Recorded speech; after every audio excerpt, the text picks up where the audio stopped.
السلام عليكم ورحمة الله وبركاته. بسم الله الرحمن الرحيم. الحمد لله رب العالمين. اللهم صل على محمد وعلى آل محمد كما صليت على إبراهيم وعلى آل إبراهيم إنك حميد مجيد. اللهم بارك على محمد وعلى آل محمد كما باركت على إبراهيم وعلى آل إبراهيم إنك حميد مجيد. அன்பிற்கினிய சகோதரர்களே, ஒவ்வொரு நாளும் மகரிப் தொழுகைக்கு பின்பு தினமும் ஒரு இறை செய்தி என்ற தலைப்பில் குர்ஆன் ஹதீஸ் இந்த மார்க்க விஷயங்களையும் இஸ்லாமிய அடிப்படை கொள்கை சார்ந்த விஷயங்களையும் நாம் பார்த்து வருகிறோம். அதன் அடிப்படையில் இன்று நாம் பார்க்கின்ற செய்தி, அல்லாஹ்வுடைய தூதர் அவர்கள் அரஃபா பெருவெளியில் ஆற்றிய அந்த பேருரையின் தொடர்ச்சியை நாம் பார்த்து கொண்டு இருக்கிறோம். அல்லாஹ்வுடைய பேருரையால் அவருடைய புனிதமிக்க துல்ஹஜ்ஜுடைய மாதத்தை நாம் அடைந்திருக்கிறோம். இந்த துல்ஹஜ்ஜுடைய மாதத்தில் இந்த முதல் 10 நாட்களுக்கு செய்கின்ற நல்ல அறங்களுக்கு அல்லாஹ்விடத்தில் மிக பெரும் சிறப்புக்குரியதாக இருக்கிறது. அல்லாஹ்விடத்தில் இந்த 10 நாட்கள் செய்கின்ற வணக்க வழிபாடுகள், நாம் செய்கின்ற அதிகப்படியான உபரியான அமல்களுக்கும் அல்லாஹ்விடத்தில் மிக சிறந்த நற்கூலி அல்லாஹ் ரப்பல் ஆலமீன் வழங்கக்கூடியவராக இருக்கிறான். அதே போல அந்த நல்ல அறங்களை அல்லாஹ் விரும்பக்கூடியவராக இருக்கிறான். அல்லாஹ்வுடைய படைக்கப்பட்ட நாட்களிலே சிறந்த நாட்கள் என்று அல்லாஹ்வுடைய தூதர் குறிப்பிடுகிறார். எனவே இந்த 10 நாட்களில் அதிகம் நல்லவர் புரியக்கூடிய நன்மக்களாகவும் அதில் ஆர்வமுடைய மக்களாகவும் நாம் இருக்க வேண்டும். அதே போல இந்த அரஃபா பெருவெளி துல்ஹஜ் மாதம் 9வது நாள் அல்லாஹ்வுடைய தூதர் அரஃபா பெருவெளியில் தன்னுடைய இறுதி ஹஜ்ஜில் அந்த இறுதி பேருரை நிகழ்த்தினார்கள். அந்த இறுதி பேருரையில் நேற்றைய விஷயத்தை அல்லாஹ்வுடைய தூதர் குறிப்பிட்டார்கள். இன நிறவெளிக்கு எதிராகவும், மூட பழக்க வழக்கங்களுக்கு எதிராகவும், வட்டி மற்றும் கொலைக்கு கொலை பழிவாங்குதலுக்கு உணர்ச்சிக்கும் பதிலாகவும் அல்லாஹ்வுடைய தூதர் கடுமையாக சாடி இதை தடை செய்கிறேன், என்னுடைய இரு கால்களுக்கிடையே பாதங்களுக்கிடையே நான் புதைக்கிறேன் என்று அல்லாஹ்வுடைய தூதர் இந்த சமூகத்துக்கு அறிவித்தார்கள். அதே போல அல்லாஹ்வுடைய தூதர் அந்த பேருரையில் குறிப்பிட்டது மிக முக்கியமானது, கடனை பற்றியும் அல்லாஹ்வுடைய தூதர் குறிப்பிட்டார்கள். இந்த செய்தி அபூதாவுத் 2046வது செய்தியாக இடம்பெறுகிறது. அல்லாஹ்வுடைய தூதர் அந்த அரஃபா பெருவெளியில் மக்களுக்கு உரையாற்றும் போது கடனை பற்றி வலியுறுத்தி கூறினார்கள். கடன் திருப்பி செலுத்தப்பட வேண்டியதாகும். பிறரது கடனுக்கு பொறுப்பேற்றவரும் கடனாளியே, கடன் நிறைவேற்றப்பட வேண்டியதே ஆகும் என்று அல்லாஹ்வுடைய தூதர் அந்த பெருவெளியில் குறிப்பிட்டார்கள். அதே போல வாரிசுரிமை சட்டங்களையும் கூறினார்கள். அல்லாஹ்வுடைய தூதர் சொன்னார்கள், தாய் யாருடைய ஆதிக்கத்தில் இருக்கும்போது குழந்தை பிறக்கிறது அவருக்கு அந்த குழந்தை உரித்தானதாகும்.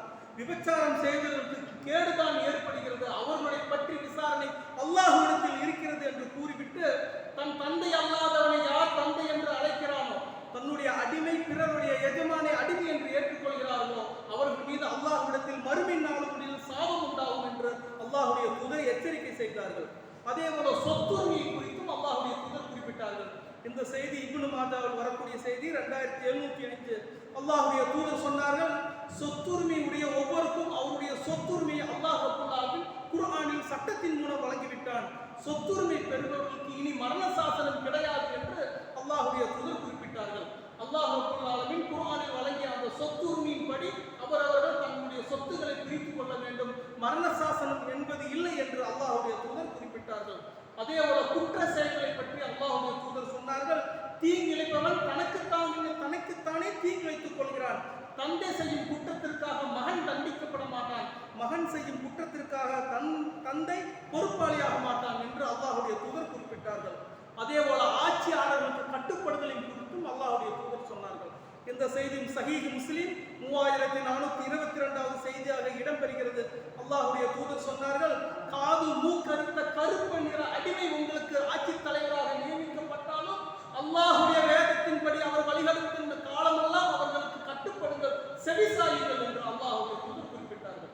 காது மூக்கு அறுத்த கருப்பு நிற அடிமை ஒருவர் உங்களுக்கு ஆட்சி தலைவராக நியமிக்கப்பட்டு அல்லாஹ்வுடைய வேதத்தின்படி வழிநடத்தும் காலமெல்லாம் கட்டுப்படுங்கள், செவிசாயுங்கள் என்று அல்லாஹ்வுடைய தூதர் அந்த மக்களுக்கு வலியுறுத்தி கூறினார்கள்.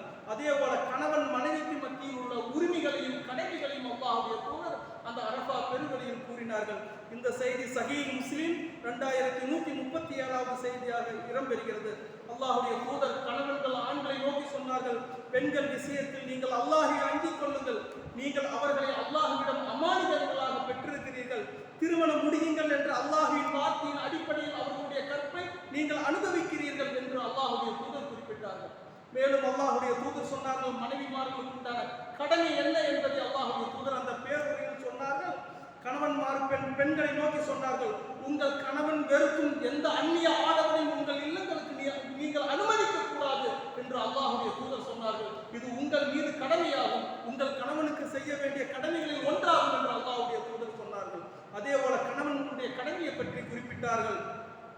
மனைவியர்களுக்கு நல்ல உணவு முறையும் அளிப்பது உங்கள் மீது கடமை என்று அல்லாஹ்வுடைய தூதர் குறிப்பிட்டார்கள்.